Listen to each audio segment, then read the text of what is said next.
This project, as Kate has already mentioned, is focusing on copyright flexibilities and end-user license agreements. The final paper we are going to finish in a couple of weeks we have a slightly different title. There we will also highlight an expression which is very much relevant for the VP2 in this sense. We are looking for the private ordering mechanisms and copyright flexibilities. This is partially because VP2 has various sub-projects, and Kate and Julie are doing a very excellent summary of the public norms. They compare those aspects of flexibilities. Originally, when the whole VP2 started, we decided therefore to focus on the private aspects of flexibilities. So let me summarize you what we have found so far, and I will give you a short introduction to our research findings as well as our future plans with respect to this question. To start with a few foundational notes here, we are of course on the platform that we need a fair balance between the various interests of right holders, intermediaries, and end users. And we also believe that it's a crucial thing to focus on public and private ordering mechanisms if it's about flexibilities in the copyright law as well. As I mentioned, our task in VP2 is to focus on the private ordering mechanisms. We have spotted the limited literature on the analysis of the interplay between end-user flexibilities and private ordering mechanisms. So therefore, we believe we have something extra to speak about this question. As I will also indicate it in a separate slide, we decided to run a comparative legal as well as an empirical research. A combination of these two approaches seem to be necessary to understand it perfectly, what end-user licenses allow for end users and what is not allowed under these documents. At the same time, we did not only want to understand what is the state of the art with respect to end-user flexibilities, we also had the view in front of us, this Article 17 of the CDSM directive will have significant obligations for OCSSPs with respect to some flexibilities of end users. So at this point, I already indicate that we will certainly have a second phase research as well, where we are going to focus directly on how Article 17, paragraph 7 to 9 were implemented and applied in the member states, but especially the platforms, selected platforms of our research. Before starting with our findings, let's speak very shortly about what we believe to be end-user flexibilities. I must highlight, we are certainly not conceptualizing this question 100% perfectly. We have our own view and we had our own project goals. So therefore, we were focusing on flexibilities. Let's start with that first, as covering both, so not both, limitations and exceptions, classic copyright limitations and exceptions, but other flexibilities as well. Some of these are internal to copyright, like duration. Some of these are external to copyright, which are mainly those which are subject to contractual freedom or which are necessitated by the business models of the selected platforms. Plus, we also gave quite a lot of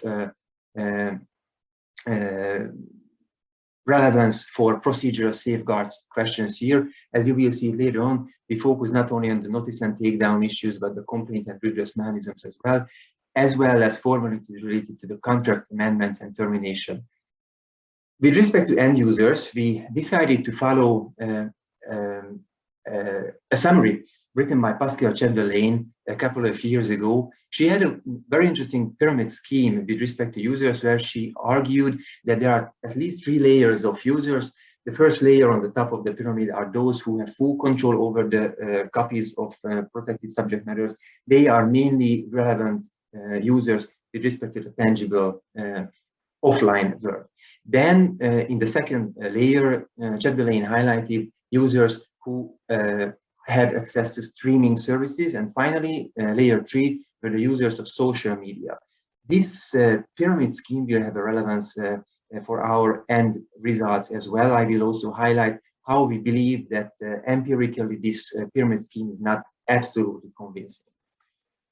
About our methodology, very shortly yet, we, as indicated earlier, selected a comparative legal research methodology. We base our arguments and the methodology on Van Hoekke's toolbox theory, but we ultimately decided to focus mainly on Mezei level analysis on the private ordering mechanisms of selected platforms.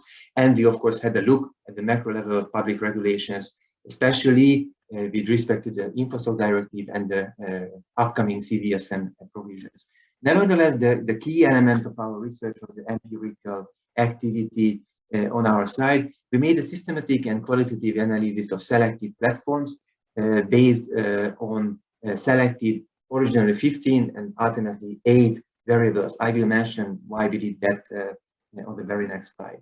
We categorized platforms, at least we used the underlying work of Maurizio Borghi and his co-authors on the categorization of various platforms. And we also had to make limitations with respect to the scope of available or analyzed platforms. We, of course, excluded pirate platforms. We had to ultimately exclude niche services because we ultimately found that doesn't guarantee full comparability if we compare Amazon with niche services. We also excluded premium models for one very important decision. Although some of the selected platforms provide free, others provide paid services, but premium models are not only always paid services, but they provide for much broader types of activities, where nevertheless the allowed activities are granted under the original license between the platform and the content providers. And if we would include premium models, we believe, at least we argue in our paper, we wouldn't have a real comparable outcome with respect to the various platforms. We, of course, focused on those platforms which are available in the European Union because jurisdictional matters matter. We focus on those platforms that have English language and user license agreements. Indeed, we also had to break a little bit some territorial limitations of these platforms in order to access their English language and user license agreements at all, because they provide only geographical language variants to people. So we had to use VPN to access English language and user license agreements. And I also highlighted here that many of the platforms are OCSSPs under the CDSM directive, or at least we believe they are, but not all of them. Nevertheless, we believe that such a combination of platforms is still acceptable for our research purposes. The selected and ultimately analyzed variables of our research are indicated on the screen. A quick word about the fact that we used to have more. We used to have a collection of data with respect to flexibilities for public purposes like citation, quotation, parody purposes, educational purposes, etc., etc., with the hypothesis that we certainly won't find relevant data on all platforms. Nevertheless, we found almost nothing in the end user license agreements with respect to publicly relevant flexibilities. So we sadly had to skip these questions from our ultimate research, but we have the data on these questions as well. Nevertheless, what remain are indicated on the screen. We focus on issues like the extent of access rights to end users and the restricted uses with respect to end users. We focused on how end user license agreements allow for the use of UGC through the platform, and we also analyzed what end users have to grant to the platforms or other users over the UGC. We focused on various technological restrictions on access posed by the platforms. We also focused on secondary dissemination questions ranging from family sharing to redistribution. Some end user license agreements use expressions like these, or resale expressions like these. We also focus on the modification of terms and conditions as well as termination of the agreements, and finally procedural safeguards. We dissected the selected platforms in 4 main categories. Streaming with hosting, streaming services with hosting function was the first group. Streaming without hosting service was the second group. Of course, as you see, both of these groups are providing on-demand services for end users, but the leading difference between them is that Group A offers a broad UGC function, while the other one seriously limits the possibility of end users to share UGC on their platforms. It doesn't mean they fully exclude that. Like Disney Plus has its own ability or possibility for end users to share some kind of user-generated contents, but they are much more different from those UGC that people might upload to Twitter or Bandcamp. The third group of platforms included online marketplaces, and the fourth group included social media platforms.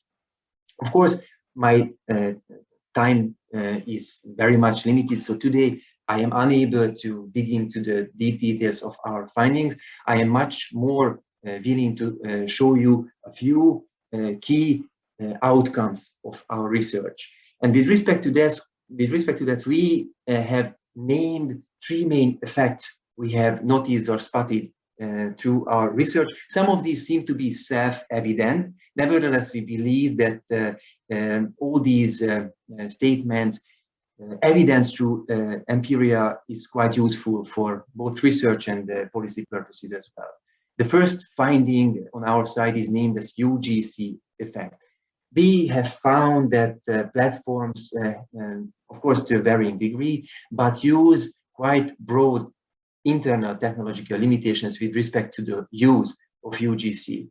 We also found that the platforms have a quite distinct and diverging policy with respect to procedural safeguards, including notice and takedown, and complaint and redress mechanism. Indeed, with respect to the second, end user license agreements are generally silent. So we believe, and that's a hypothesis for our second phase research, we believe there is quite a lot to do for platforms in order to comply with Article 17, paragraph 9. We found a very interesting asymmetry with respect to amendments and terminations of the existing contracts, or put it this way, contracts are not per se as is contracts, but amendments and terminations are similarly as is terminations and amendments. End users are very in a disproportionate position with respect to the changes of the end user license agreements.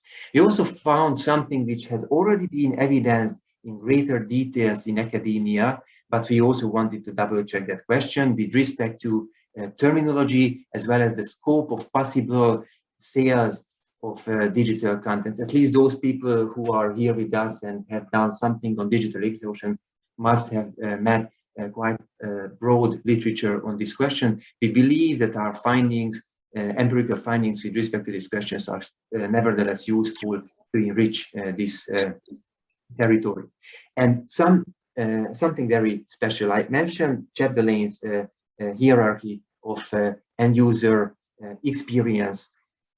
We believe that her original triangle or hierarchy is not fully correct, in the sense that forget about full control users from the offline age. We still believe they are on the top of the pyramid, but we believe end users of social media have more flexibility than those users who are using streaming services. We believe that our empirical findings evidence that. So for those people who are interested in this question, shall of course read our ultimate findings in the paper too. Next point, we call it regulatory lock-in effect. Of course, this seems to be naive but relevant information here. Certain activities are covered by or excluded from the scope of end-user flexibilities, especially based under the public norms or based on the mere fact that protected subject matters are the use of protected subject matters by the platforms is certainly subject to licensing agreements. But we also spotted during the course of our research that case law is in motion. There are great developments in this field, especially with respect to hyperlinking, embedding, as well as American case law with respect to fair use and server test issues. So put it very simply, we believe that the regulatory lock-in effect, not necessarily through the statutory language, but through the case law development, might be banded, as Professor Dussolier has mentioned that in the keynote speech as well.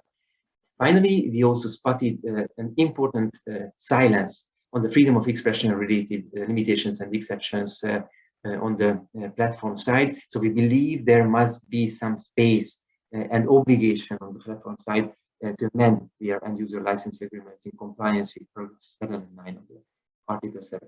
Finally, business flexibility effect is the third finding on our side. We do not only believe and find that contracts are as is contracts, so no real chance for end users to amend their content. But we also found that the presence of UGC generates a greater end user flexibilities on the one hand, and asymmetric licensing practices on the other hand. The more platforms require end users to grant more rights for the platform than rights are granted to users by the platform. Indeed, something extra, we have found and we have argued in our paper that fully or mainly non-UGC oriented services offer other type of flexibilities than those that might stem from the copyright flexibilities ecosystem. They provide for business-like flexibilities ranging from family sharing to the use of multiple devices or offline uses. And these kind of business flexibility requirements are not only generated, but practically further contribute to the development of a fierce vertical and horizontal competition on the platforms side. And to conclude with our final opinion with respect to the flexibility of the selected platforms is indicated on the screen. We believe that social media platforms indicated with red are the most flexible, or so say it properly, they provide for the most flexible user and user experience. And those platforms that offer streaming without hosting services, especially Netflix at the very end of the line, provide for the least flexible environment for end users, at least according to our findings. I should stop here. I hope I didn't misuse my time extremely.